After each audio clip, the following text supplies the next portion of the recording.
മംഗലാപുരത്തെ പഴയ തുറമുഖമായ ബന്ദറിൽ നിന്നും തണ്ണീർഭാവി ബീച്ച് സന്ദർശിച്ച ശേഷം ഞങ്ങൾ തിരികെ മംഗലാപുരത്തേക്ക് പോവുകയാണ്.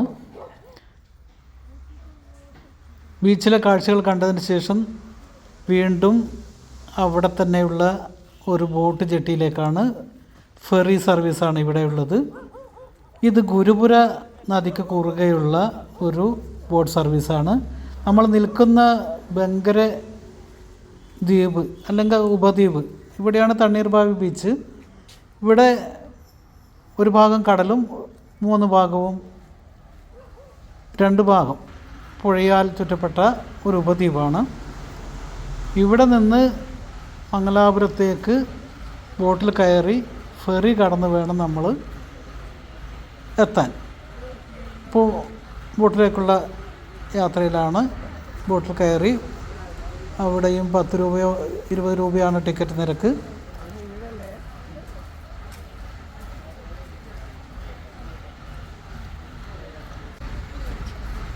ബോട്ടിൻ്റെ സമയമായിട്ടില്ല. ഡ്രൈവർ ഇങ്ങനെ മൊബൈൽ നോക്കിയിരിക്കുകയാണ്. അദ്ദേഹം സമയമായപ്പോൾ യാത്ര പുറപ്പെടുകയാണ്.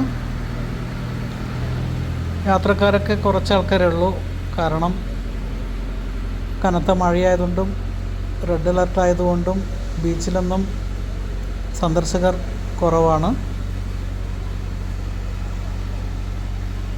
ഗുരുപുര നദിയുടെ കാഴ്ചകളാണ്. ഗുരുപുര നദി അങ്ങ് ദൂരെ ആ ഭാഗത്ത് വെച്ചാണ് കടലിലേക്ക് ചേരുന്നത്. പഴയ തുറമുഖമായ ബന്ദർ, അതിൻ്റെ കാഴ്ചയാണ് അങ്ങ് ദൂരെ കാണുന്നത്. ക്രെയിനൊക്കെ പഴയ തുറമുഖത്തിൻ്റെ ഭാഗമാണ്. ഏകദേശം 600 മീറ്റർ വീതിയുള്ളതാണ് ഈ ഫെറി സർവീസ്, അല്ലെങ്കിൽ ഈ നദിയുടെ വീതി. ഈ കടന്ന് നമ്മൾ മംഗലാപുരത്തേക്ക് പോകാനുള്ള കരയിലേക്ക് എത്തുകയാണ്. അവിടെയാണ് നമ്മൾ പോകുന്നത് സുൽത്താൻ ബത്തേരിയിലേക്ക്. നമ്മൾ സുൽത്താൻ ബത്തേരി എന്ന് കേൾക്കുമ്പോൾ നമ്മൾ ആദ്യം ഓർമ്മ വരുന്നത് വയനാട്ട് സുൽത്താൻ ബത്തേരിയാണ്. എന്നാൽ മംഗലാപുരത്തുമുണ്ട് ചരിത്ര പ്രസിദ്ധമായ ഒരു സുൽത്താൻ ബത്തേരി. ആ സുൽത്താൻ ബത്തേരിയിലേക്കുള്ള യാത്രയാണ് ഇപ്പോൾ നമ്മൾ നടത്തിക്കൊണ്ടിരിക്കുന്നത്. അതായത് മംഗലാപുരത്തേക്ക് പോകാൻ വേണ്ടിയിട്ട് നമ്മൾ ബോട്ട് അടുക്കുന്നത് സുൽത്താൻ ബത്തേരി എന്ന പേരുള്ള ഒരു സ്ഥലത്തേക്കാണ്. ഈ ജെട്ടിയിൽ ഇറങ്ങി നമ്മൾ സുൽത്താൻ ബത്തേരിയിലേക്ക് പ്രവേശിക്കുമ്പോൾ ആദ്യം കാണുന്നത് ഒരു പ്രതിമയാണ്. ഇവിടുത്തെ മത്സ്യബന്ധന സമൂഹമായ മകവീരര എന്ന സമുദായത്തിൻ്റെ കുലഗുരുവായ മാധവ മംഗളയുടെ പ്രതിമയാണത്. അതുകൂടാതെ ഇവിടെ ഒരു ചെറിയ പാർക്കുണ്ട്. പാർക്കിൽ ഇതുപോലുള്ള ശില്പങ്ങളൊക്കെ ഉണ്ട്. നമ്മളതിൻ്റെ കവാടം കടന്ന് ഇതാണ് സുൽത്താൻ ബത്തേരി. അങ്ങ് ദൂരെ കാണുന്നതാണ് ഒരു ഗോപുരമാണ്, നിരീക്ഷണ ഗോപുരമാണ്, വാച്ച് ടവറാണ്.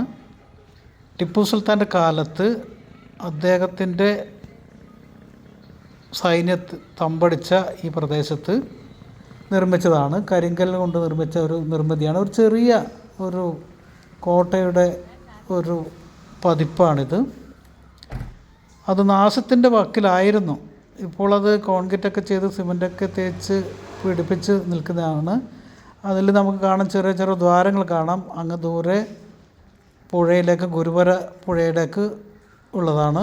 അതായത് വിദേശികൾ കടലിലൂടെ വന്ന് ഈ പുഴയിലൂടെ മംഗലാപുരത്തേക്ക് പ്രവേശിക്കുന്നത് തടയാൻ വേണ്ടിയിട്ട് നിർമ്മിച്ചതാണ്.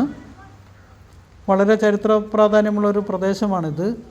പുരാതന കാലം മുതൽ തന്നെ ഓരോ രാജവംശങ്ങളും, പിന്നീട് പോർച്ചുഗീസുകാരിൽ നിന്ന് പിന്നീട്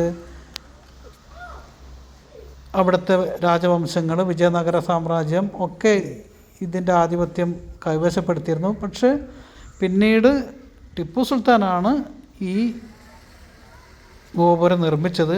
ഇതിൻ്റെ അടിവശത്തൊരു അറയുണ്ട്. അതിൽ വെടിമരുന്നുകളൊക്കെ സൂക്ഷിക്കുന്ന അറയാണ്. ഇവിടെ എത്തുന്ന സഞ്ചാരികൾ, തണ്ണീർഭാവി ബീച്ചിലെത്തുന്ന സഞ്ചാരികൾ ഇവിടെയും കൂടി സന്ദർശിക്കും. സുൽത്താൻ ബത്തേരിയിൽ നിന്ന് നമ്മളിനി ഈ ബസ് കയറിയിട്ട് നമ്പർ 16 എന്ന ബസ്സാണ് ഇവിടുന്ന് സ്റ്റേറ്റ് ബാങ്ക് ഓഫ് ഇന്ത്യയുടെ പേരിലുള്ള സ്റ്റോപ്പിൽ, മംഗലാപുരം ടൗണിലെ SBI സ്റ്റോപ്പിലേക്കാണ് ഈ ബസ് പോവുക. അവിടെ നിന്ന് നമുക്ക് റെയിൽവേ സ്റ്റേഷനിലേക്കോ ബസ് സ്റ്റാൻഡിലേക്കോ പോകാവുന്നതാണ്.